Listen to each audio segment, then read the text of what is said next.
السلام عليكم ورحمة الله وبركاته. ازيكم كل حبايبي، ازيكم كل مشاهدين داخل مصر وخارج مصر. كل سنة وانتم طيبين يا حبايبي. طبعا في الصيف ده الكل بيحب ياكل الحاجة الساقعة، منها الايس كريم ومنها الكنافة بالمانجا ومنها الرز بلبن بالمانجا، الحاجات اللي هي بتطر على القلب وبتعوض بدل الاكل. طبعا الفاكهة والحلويات والحاجات دي في الصيف بدل الاكل، بس بتاكل الحاجات اللي هي الحلويات ساقعة، ما حدش بياكلها سخنه. فالوقت اصبحنا بنجيب الحاجه غاليه من بره. طب احنا بدل ما نجيبها غاليه من بره بنعملها في البيت. هنا طبعا حبايبي طلبوا منا رز بلبن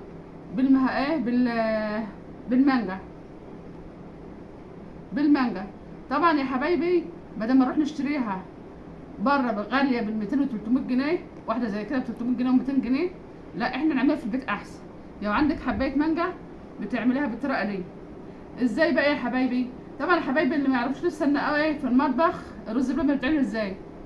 تسلق الرز يا حبيبه قلبي، الرز بنسلق كويس، يعني بنزود عليه السلق، وبتروح حتى مثلا اللبن بتاعه مثلا نص كيلو على كيلو، مثلا نص كيلو رز على كيلو ونص لبن، او انت براحتك، انت تبع اللبن ده طبعا انت براحتك، وشويه نشا وشويه سكر وورقه فانيليا.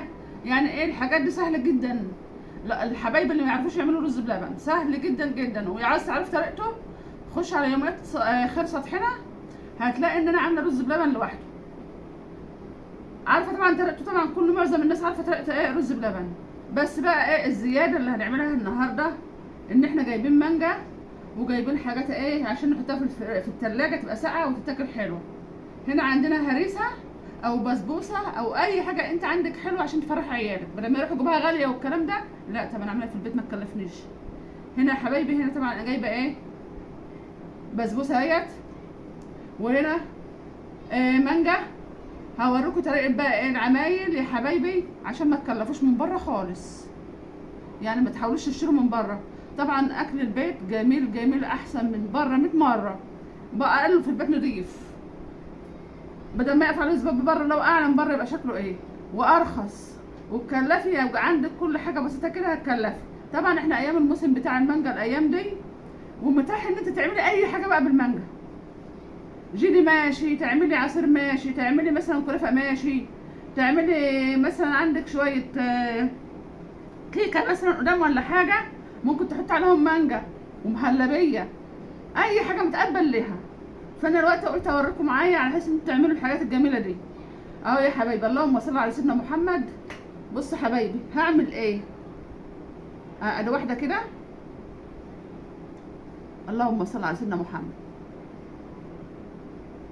حاجات بسيطه جدا بحبايه مانجا وتفرحي عيالك والعيال بتفرح بيها.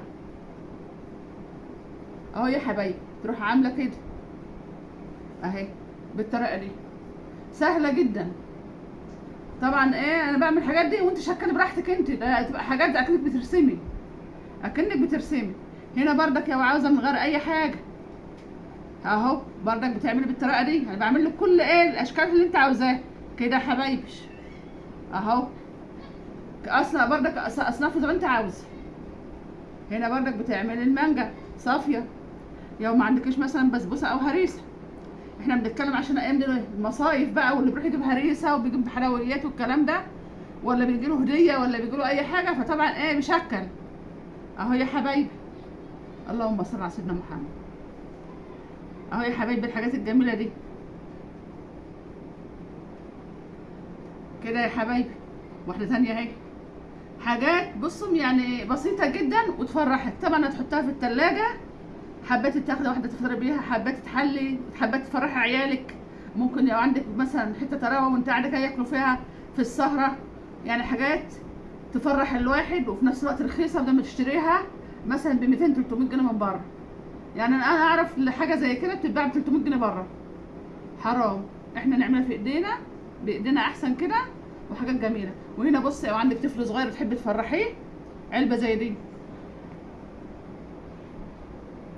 لو عندك بيبي صغير ولا حاجه كده الحاجات دي بتفرحها.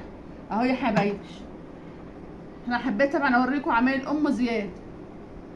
بسم الله الرحمن الرحيم.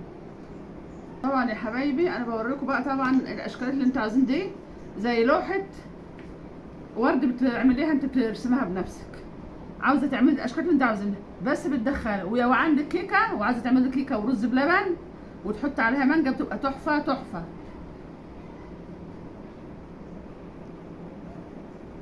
كده يا حبايبي بصوا بالطريقه ديت، حاجات جميله وغاليه في نفس الوقت، بس انت عاملاها في البيت ايه، رخيصه.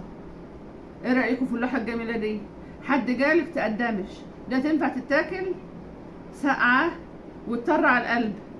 فانا حبيت اوريكم حاجات بسيطه، لان طبعا ما بقفش في المطبخ الايام دي، الجو حر وطبعا الواحد ما بيقدرش يستحمل.